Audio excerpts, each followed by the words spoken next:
ব্যাকে চাই যে বাংলাদেশ ভারতের হারাই দেখ আর বাংলাদেশ যে পাকিস্তানের কাছে উড়ি যায়।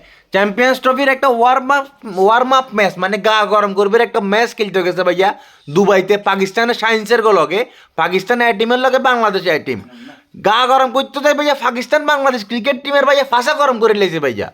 202 রানে প্যাকেট, 202 রানে বাংলাদেশ প্যাকেট, 50 ওভার খেলার মতো যোগ্যতা তারা ওয়ার্ম আপ ম্যাচও দেখাইতে পারে না ভাইয়া। মেন ম্যাচের কথা তো আমি বাদে দিলাম। ভাবছিলাম যে আগামীকালকে বা পরশু দিন যে একটা জার্সি কিনবো, এখন তো মানে টেনশন লাগতেছে ভাইয়া জার্সি কি কিনবো না কিনতান্ন। আসলে কথা হইলো যে এখন যে ওয়ার্ম আপ ম্যাচে 202 রানে বাংলাদেশ প্যাকেট, আমাদের বাংলাদেশ দলের ক্যাপ্টেন শান্ত ভাইয়া 12 রান লই এরপরে ক্যাচ আউট হয়ে গেছে কই। তারপর আমাদের এই দলের সর্বোচ্চ রান হয়েছে ভাইয়া আমাদের মেহেদী হাসান মিরাজের 44 রান ভাইয়া। 30 ওভারে 140 রানে 7 উইকেট। লাস্টে যদি তানজিম সাকিবে যদি 30 রান ন লইতো মোটামুটি মনে করো যে ভাইয়া 160 রানে বাংলাদেশ প্যাকেট হয়ে গেছিল আজ্জা।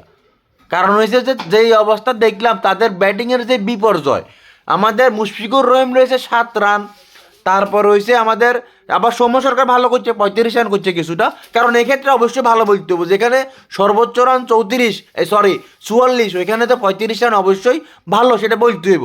ভালো একটা স্টার্টিং ছিল আমাদের ওপেনার কি তামিম, আমাদের ওপেনার তামিম ভাইয়া 0 রানে ভাইয়া আউট হয়ে গেছে, ওই না জানি 6 রান লইছে মনে হয়েছে এরকম কিছু একটা। মোট কত হইলো যে ভাইয়া 50 ওভার রানটা খেলতে পারি না ভাইয়া।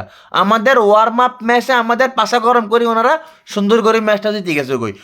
250 রান ওয়ানটা করতে পারলাম না, 250 রান ঠেকাই ঠেকাই 50 রানের কথা গোষ্ঠী মার বাপ।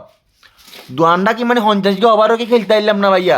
50টা ওভার খেলি যাতে আন্ডা অন্তত পক্ষে 50টা ওভার শেষ করতাম, এই ধরনের ক্যাপাসিটি আন্ডা দেখাইতে আর নেই। আর এক আন্ডা অল আউট হয়ে গেছি কই, আন্ডা প্যাকেট হয়ে গেছি কই। আর যখন ভাইয়া এটা কিন্তু ভাইয়া ব্যাটিং পিচ ছিল, রিমাইন্ড এটা ব্যাটিং পিচ ভাইয়া। আর যখন পাকিস্তান ব্যাটিং করতে নামছে আমরা শুধুমাত্র তাদের 3টে উইকেট ফেলাইতে পারছি, 3টে উইকেট। নাহিদ রানা 1 উইকেট হয়েছে, মিরাজে 1 উইকেট হয়েছে, সাকিবে 1 উইকেট হয়েছে। এই 3টে উইকেট যে ভাইয়া গেছে বলা এগুনেরা হালাইতেই হারানো। আর এগুনে মানে একের ম্যাচে জিতাই লেছে ডাইরেক্ট 206 রান লই।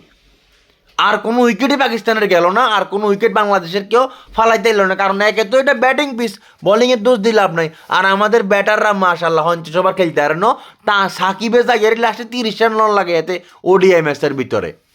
সরম তো ভাইয়া একদিন সরম। ওয়ার্ম আপ ম্যাচে তো ভাইয়া আমাদের পাশা গরমে গেছে ভাইয়া।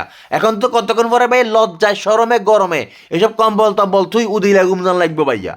এটা তো একটা ওয়ার্ম আপ ম্যাচ আছে কদ্দুর, তোরা তো সাই চিনতে খেলি 50টা ওভার মাঠে থাকতে ইতি তোর ঘর তো এখানে কোনো মাইনাস পয়েন্ট টেনশন তো কিছু নাই। আজকে যদি তোরা টেনশনে পড়ে যাস তো তোরা অরিজিনাল ম্যাচগুলোতে তোরা কী করবি। আরও কয় বলে 16 কোটি মানুষের স্বপ্ন, তো স্বপ্ন তো আমরা দেখি, এটা তো বাস্তব।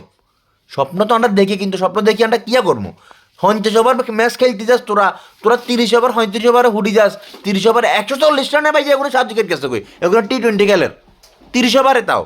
তো তোরা তো বিপিএল খেলছিস, যারা বালা খেলছিলি মনে হয় যে ওয়ার্ম আপ ম্যাচে ভাষা গরম করে দিস তোরা, এক কেড়ে শেষ করছ মানিজ্য তাঁতরে আত্রে। অরিজিনাল ম্যাচগুলোতে যে কী হয় বাকিটা আল্লাহ মাহবুদ। আরও বলে প্রথম ম্যাচ ভারতের লগে, প্রথম ম্যাচ ভারতের লগে ভাইয়া, দেখা যাক এবার কী হয়।